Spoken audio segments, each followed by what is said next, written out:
Northeastern sections of the Bahamas and even the Turks and Caicos tropical storm to hurricane conditions as this continues to work its way back into the Atlantic. With this up and around pattern that continues to filter in the heavy and the life-threatening rain for parts of the Dominican Republic, but especially Haiti. And again, right along the peninsula, where we're going to see conditions get even worse over the next 24 hours. Jacmel back toward the west. That's where the worst weather and rock slides and flooding are going to be, with teams on the ground that continue to get the word out. Hopefully folks are in safe spots as we go forward. Jamaica, we have that small window now. The window is pretty much closed as far as getting ready, but if you can get to your safe spot, that would be the best thing to do as this moves in. All indications are that this is a major hurricane. Because it's moving so slowly, it's going to feed off the water. It will become that major hurricane with winds of at least 130 miles per hour. It is going to grow in size. We're looking at this becoming about 645 kilometers wide, so that's about 400 miles wide. Now that's how big it will be. It's going to be a large system. The hurricane winds won't extend out as far, but the hurricane winds could extend for the entirety of Jamaica, especially if this comes right up through the middle.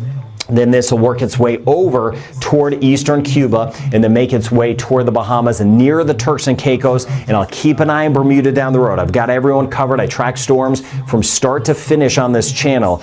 So we'll be doing that with this. Now let's get into tonight. As this hurricane continues to intensify, we're going to see those rain bands working in, especially in our eastern sections. This here covers the winds, and then I'll get to the rain. Now, as I mentioned, some of us tonight, what storm? Not a whole lot's going on. Falmouth, watching over toward Montego Bay south as well. Black River, watching again just a breeze that is around. Heavier action starts to pick up right near the bay, swinging back toward Kingston, over toward Milk River. That's where we're going to continue to see tonight some of those heavier bands moving in, with some winds starting to get to tropical storm force about 50 miles per hour. Then tomorrow, we're going to see this hurricane getting close and stronger. It's not moving in yet. I mentioned that long haul. Some of us tomorrow, Montego Bay, for example, winds of about 40 miles per hour, starts to pick up over toward Black River. Black River will be a high concern, that entire area, for storm surge and inland flooding, which I'll show you in just a minute.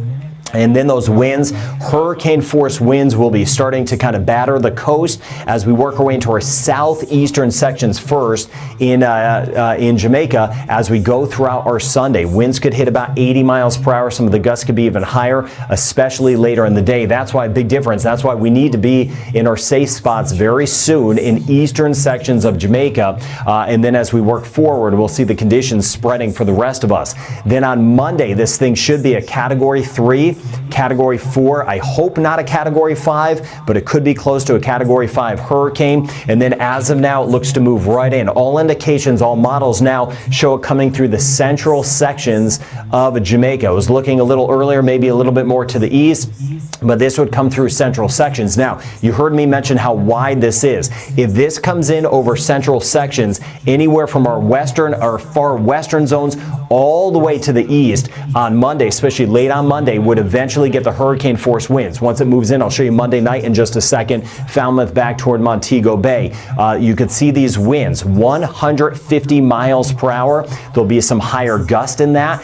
That will give us the structure damage, of course, the tree damage. And on top of this, we are dealing with the rain Monday. But again, still gradually, Monday early on, northwestern sections may not have a ton. We'll have the rain, but as far as winds, maybe not a whole lot yet. Then Monday night into early Tuesday, that's when the core of this moves in right on top of us. Maybe it's a little bit more over here, maybe it's a little bit more over here. So I will adjust this map accordingly if we could keep power together and you could still see me. But I appreciate you getting the word out about this, because this looks like as a whole it is going to hold. So before power goes out, if you could share the link, just get it out there to everyone so they have the proper information about this and about what's going to happen. And it does help during a storm because it is scary, but remember that I gave you the heads up on kind of what's going to happen. It's going to be noisy if you haven't been through this. The winds are really going to be howling, kind of sounds like a train as we work our way into Monday night and early Tuesday. Overnight, a very, very long night, and you see all of the winds still prolonged. South coast, 150 miles per hour. A little bit more to the east, about 120 miles per hour. Black River swinging off to the west, I should say, off to the west here. To the north, still, if this comes right up into central sections of Jamaica, that means over toward Montego Bay, we could have winds of 100 miles per hour. But Kingston looks to be taking on the brunt of the storm surge. I'll show you that in just a second. And then the north coast as well. This comes right in, while the mountains typically help kind of chew apart a storm. This will be so strong. By the time it comes in, the winds are still going to be 140 miles per hour as this comes in over toward St. Anne's Bay. That'll be a possibility. With those higher gusts, the mountains will help Cuba. That's what it will help. It'll help to eventually weaken it a little bit, but not in time for us. It's going to be on top of us with those very strong winds. Now, as it stands now, if this comes in right through here, even very close to a Milk River north towards St. Anne's Bay, the worst side of a hurricane is, of course, near the center, right around the center where the eye is, and then it's even a little bit worse off onto the right side. So that means the extreme winds. We're looking at extreme hurricane winds in this sector that could be gusting 160 miles per hour, maybe a little bit higher near Kingston. To the north, 150 miles per hour. Those would be some of the gusts. That means severe structure damage, power loss for weeks, isolation of communities, and we have to shelter in place for days. And that's another thing, that we may be in our shelters or safe places for an extended period of time. We're going to bounce back, right? This thing's going to get out of here. There is an end in sight to this. It'll get out of here, especially as we get into later on Tuesday and Wednesday. Then we'll start the recovery process. And Jamaica always bounces back. There's been significant, huge storms in the past. Charlie, Gilbert, Ivan.